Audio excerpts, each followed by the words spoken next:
Hello and welcome back to Kaiserreich. Let's see how our submarines are doing for training. Trained, no bonus from experience. That is... Wait, is that... No. Hold on. That can't be true. Experience progress to next level 20. Yeah, it's still gaining. So yeah, no bonus from experience, meaning it doesn't have a bonus to combat, of course. I was kind of confused because I watched, around the release of Man the Guns, I watched another YouTuber play, I believe it was a communist USA in vanilla Hoi4, or like social democrat or whatever the, the denomination of, socialist, leftist ideology was. And he said something about some like strange thing with the naval exercise stuff, which, like this was on a preview build, and that kind of like threw me off a bit. Something along the lines of not gaining experience or doctrine or Navy experience, I think, from training. Which, hopefully that's not true. Just say we gain 0.116 daily, so I guess it's not true.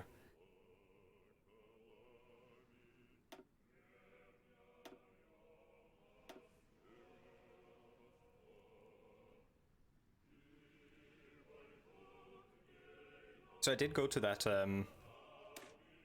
air show like thing at the military base, and they flew a World War II plane, which is called a Norseman.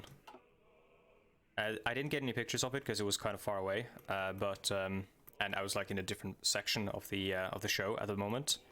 But I did get to see it, and it was a very agile thing. I believe it was it had like a raised wing, kind of like the Gladiator here. Gladiator, I think, is a biplane, but it has like a race wing like this, I think. I guess a comparable thing would be... I think all of these are biplanes, actually.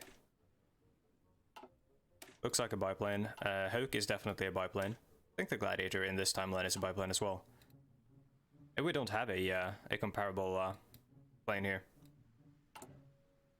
Yeah, I believe the Norseman was a Norwegian manufacturer plane, but I'm not quite sure. Which was manufactured during the interwar years as like a naval bomber, maybe. In fact, let me just check that none of these is that plane. Marins Flyverbåtfabrik and Nomad. Nah, or Nomad. No Norseman equivalent. It would be this one, if any of them. But it doesn't quite look like it.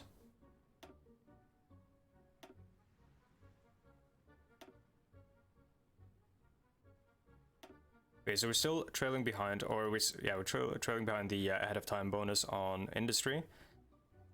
We could go with one of these. So we don't need a lot of special forces. We only need a couple. So we want to have better special forces, kind of like the Norwegian current doctrine of warfare, with basically our entire army being spec ops.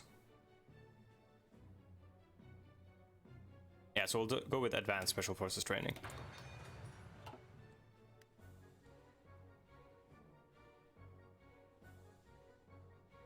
By that whole like army being spec ops comment, I mean basically all of our army specialized, sorry. So, or they're moving towards that kind of deal.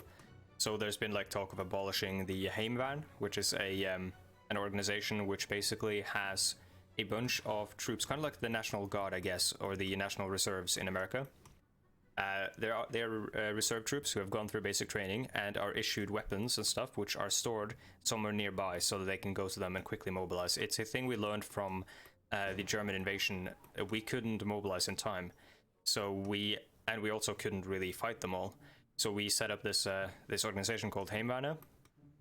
Kind of like, I guess maybe a Landsvern is a comparable thing. I'm not quite sure. And the Swedish, I think, have Landstudmen, maybe. Anyways, the idea is that these people will be able to mobilize quickly and defend certain key installations, and possibly sabotage some in order to slow down the enemy. And basically the whole idea is to just to keep the enemy occupied, create an actual you know, an actual war in Norway, and not just a total,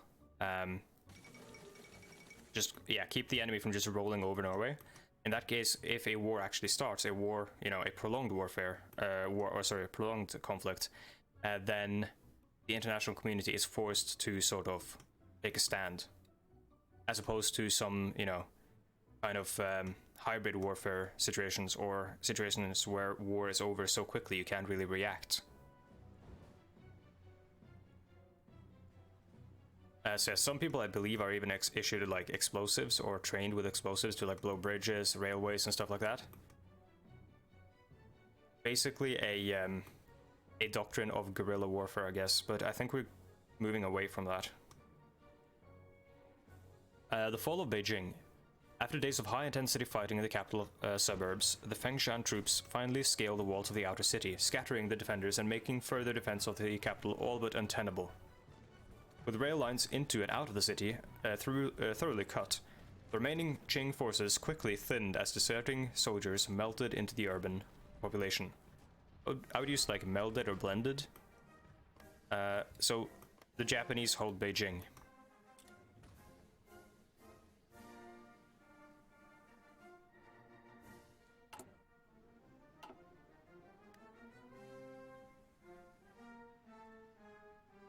I saw some comments, some comments based on what I said last episode about, you know, joining an alliance. The Iberian Federation has joined the Third International. Yeah, speaking of which, one said that we can't go syndicalist with Norway right now because of the choice we made earlier about going democratic. While that I think is true, unless they removed the events about a minister supports his ideology, I think we can place ministers in here who are syndicalist, and that can actually create a situation where we get, like, you know, a minister supports his ideology events, which give us increased popularity of those parties. But I'm not quite sure if that actually forces a regime change in Kaiserreich.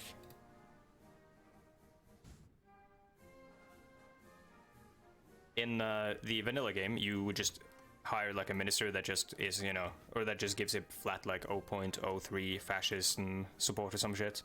It's kind of silly. I'm not a huge fan of it.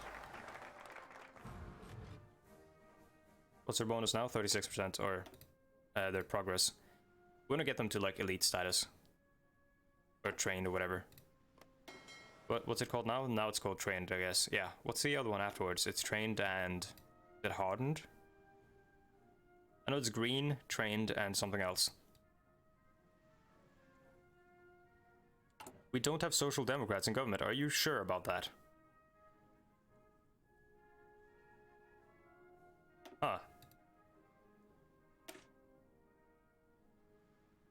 Social democrats in government. So I think this needs to be overhauled, because I think what the initial intent is for the mod is that you basically go down one of these paths based on a choice you make the first choice you make for your government. However, the way the requirement is worded, it kind of just seems like you just need the social democrats in government, but that's not what you need. You need an event trigger from that past event where you choose whether or not to support the Social Democrats or the or Hoi4, right, the right party. So that thing there needs to be renamed to sort of illustrate that it is an event thing and not just something that you can do later on, which I thought you could because of the way it's worded. Let's go with Landsvern. Speaking of Heimevernet, Landsvern, territorial defense units consisting of men past their prime, has a history in Norway dating back hundreds of years. However, the value of the units in modern warfare is questionable. We shall therefore integrate them into our armed forces and ensure that the manpower is used in efficient ways. There we go. Heimevernet in Norway is not usually like elderly men or people past their prime. It's it includes that too, but it also includes all young men and women who have gone through basic training.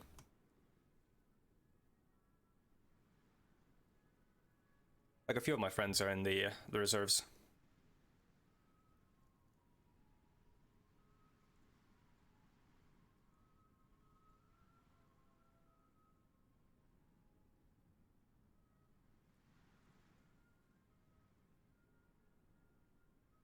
And I think some of them might actually, like, some of the reserves might have, like, special, you know, directives if war breaks out. So I don't know. Like, stuff that you're not meant to talk about. But then again, absence of information doesn't mean you have information, so just because someone refuses to talk about something doesn't mean that, you know, that is the case. But yeah, I've heard some stuff and tried to get an answer, but couldn't really. So, doesn't necessarily mean it's true, but might be. Do not put too much stock in my ramblings. Let's see, let's look at the next fighter. The next fighter is available to us, the J-22. That was a Swedish one, wasn't it? Doesn't say. Kjeller FFVS. FFVS. What is FFVS?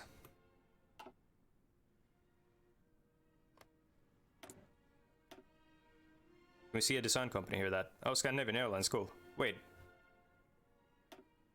Scandinavian Airlines.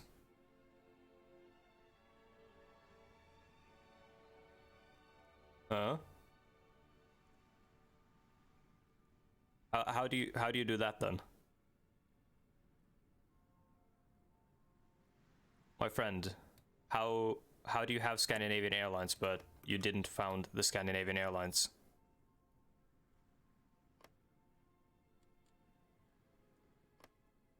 I'm very confused. The Swedish should have to do this event here to actually be able to use the Scandinavian Airlines. Oh, maybe not. Maybe you can actually just hire them on without actually needing the focus thing. It just gives you it immediately if you have it. I mean, I don't have it, or I don't have access to it. Yeah, has completed focus found Scandinavian Airlines. It seems you need to do it. That's weird.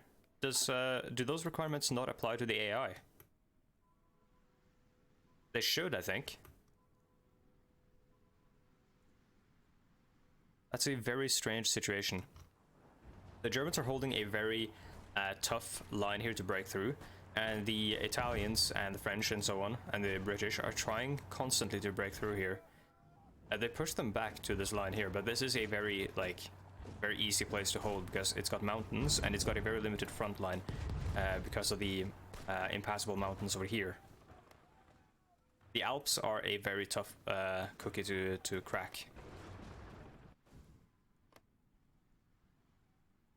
I realize the expression is tough nut, but yeah. The Chief of Staff then maybe? We gotta use our political power somehow. We have a lot of it. 0.50, and currently we're getting some from this. I'll look at all of our stuff again. We have time.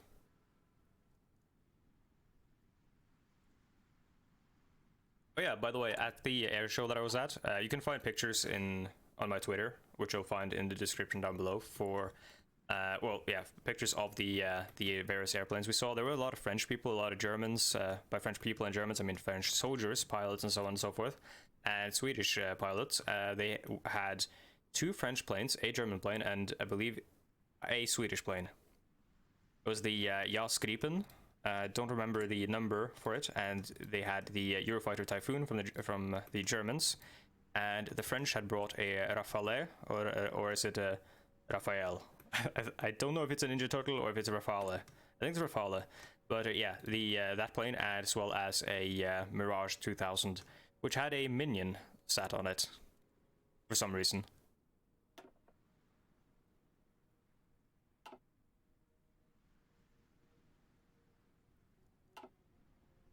I also got to see the F-35, which was kind of cool. First time I've seen that. It's a very sleek looking thing. It's very stocky looking, like very compact, I guess. But it was also interesting to see that its colors were all muted, because on the F-16s and stuff, I mean, you expect to have some sort of like roundel that's colored. Not the case on the F-35. The roundel, or the like.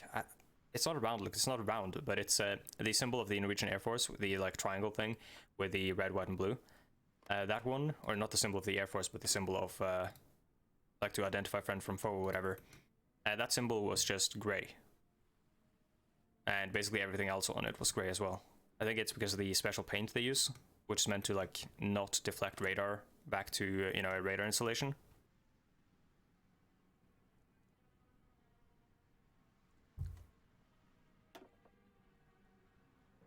Like spooky stealth technology. Yeah, let's just go with this guy because it's going to lower the production cost of our artillery, and we're going to swap it over. I don't really care about setting up a second line. We don't really have the factories to spare for that. In a more industrialized country, I would create a second production line, and then once that one picks up, like once the new one picks up efficiency, I would cancel the other one, so that this one continues to or the older one continues to build a stockpile.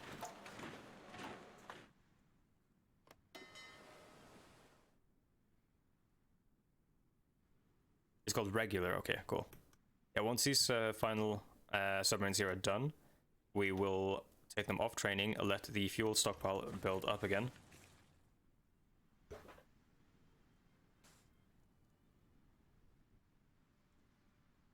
Yeah, on the alliance thing again. So the Germans, or the Reichspakt. How do we join that one if we wanted to? We need opinion. That can be gained by just improved relations. I think that might be it. Let's look at the foreign policy trees. We've got the king in Ottawa, which allows us to join the Entente, and we get Little Norway. Little Norway is Little Norway was the Canadian, or the airbase in Canada, basically, where Azerbaijan was conquered. That's a lot of oil for Russia, and that is oil that was guaranteed by the Germans. Guess they made a deal. Little Norway was an airbase in Canada, where our Air Force basically was founded, essentially. It was there that pilots were trained to fly in missions against the Germans during the occupation of Norway. It was also there that... where is he? Fleischer here? Carl Gustav Fleischer. It was there he went after... I'm going to train these guys, by the way. That's where he went after, Norway was occupied. And he was stationed there and basically relegated to training troops because he had some controversial ideas about how to handle Norway. Like, he wanted to invade immediately and continue the fight. He did not want to let Norway go.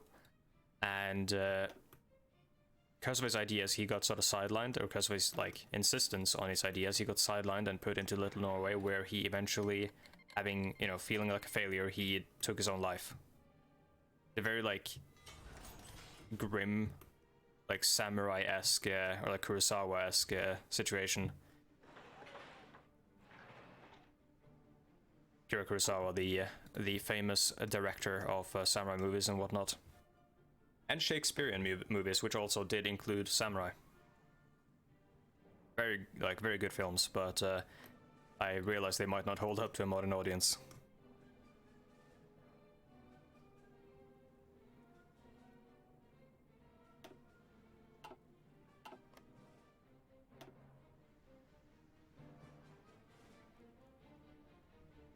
Turn this up a little bit. I realized I've turned it down earlier because of some music that was quite loud, I think.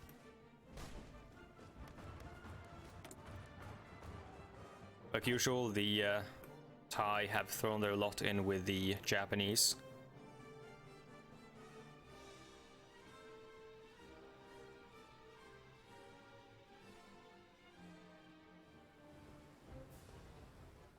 The French have pushed even further in on the German lines, but they took back Nancy, I think.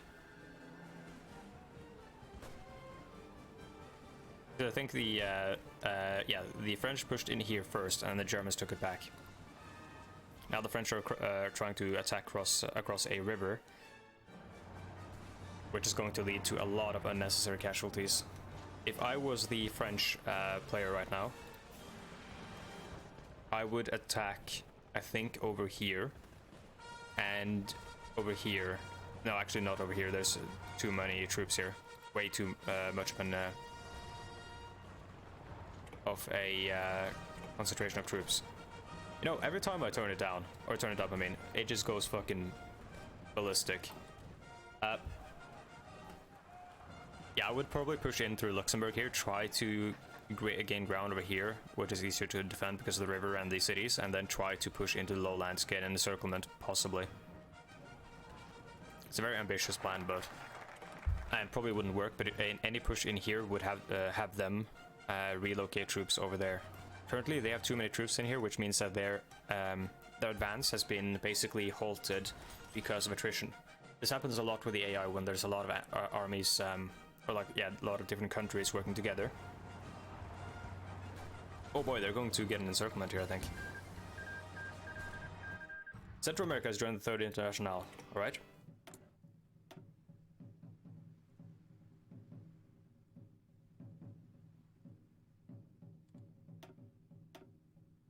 Halvbeltevogn, that is a literal translation of half track.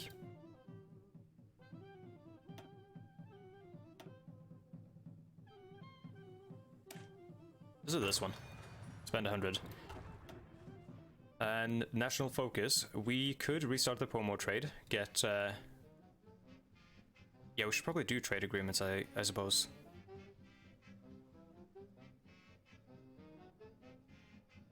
I'm guessing the Treaty of Stockholm here is reliant on the Swedes. Which will agree if Denmark, Norway, and Sweden are all democratic in June 1937. Yeah, it didn't because of the Swedes.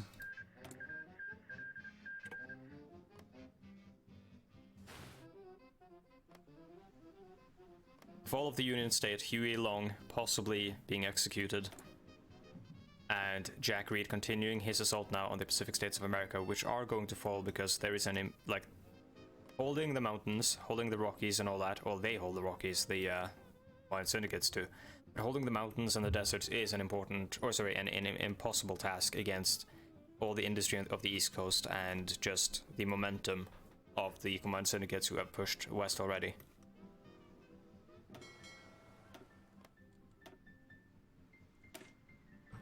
Let's do the Pomor trade.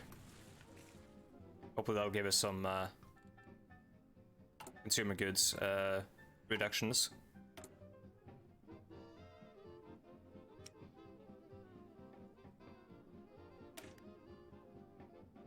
And we have our new submarine hull, which we need to actually customize. Torpedo tube 3, snorkel for that visibility. We might do mine warfare, maybe. Let's just like crank this up to be as bad and scary as we can. Yeah, we need to. So we can't really specialize because we can't build a lot of submarines. So I think getting a multi-purpose submarine that is also pretty good at torpedo attack with upgraded torpedo tubes might be a good idea. We'll call it SM though for a submarine mine layer. Was our earlier submarines were called like B1 or something? Or B class? Guess these would be C class then.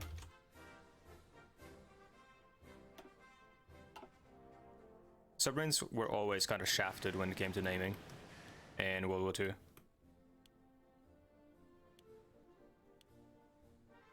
Kind of sad, though the Americans did have, I guess, like unofficial names for them. So you got the porpoise class and all that. But the Germans just had numbers like V7 or 7, like VII, like 7B and stuff like that. 7A. Russian Empire declared war on Alash Orda. The Tsar wants his land. It never was his, but he wants it.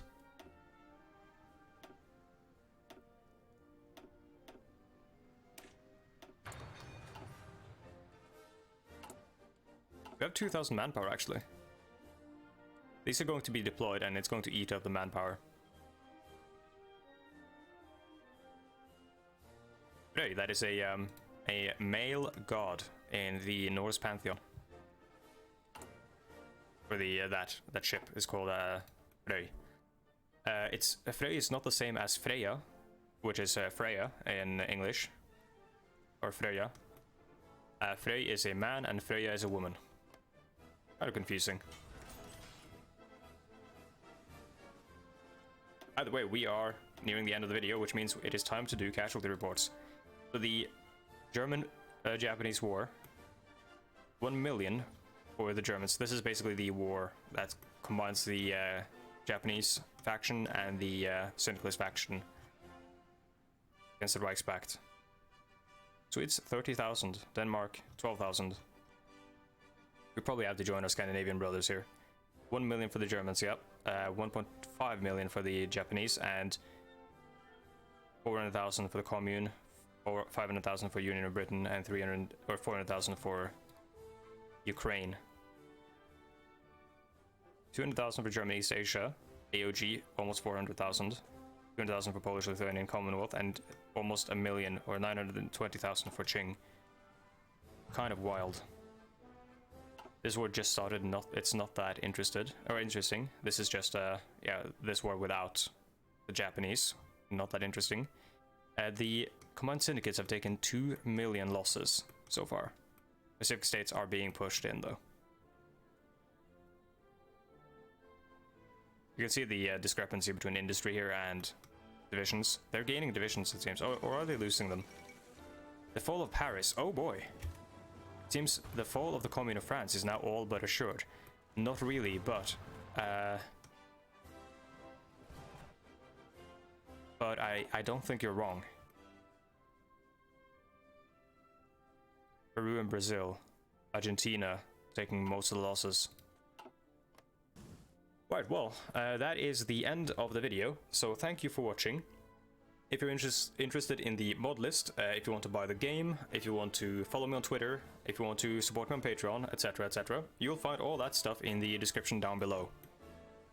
If you buy the game with the Humble Bundle link you find there, you will support the channel at no extra cost to you, and you can get a Steam key as well, so you can, you know, have access to the glorious Steam Workshop, where you can get this mod. Anyways, thank you for watching, and I'll see you next time. Goodbye.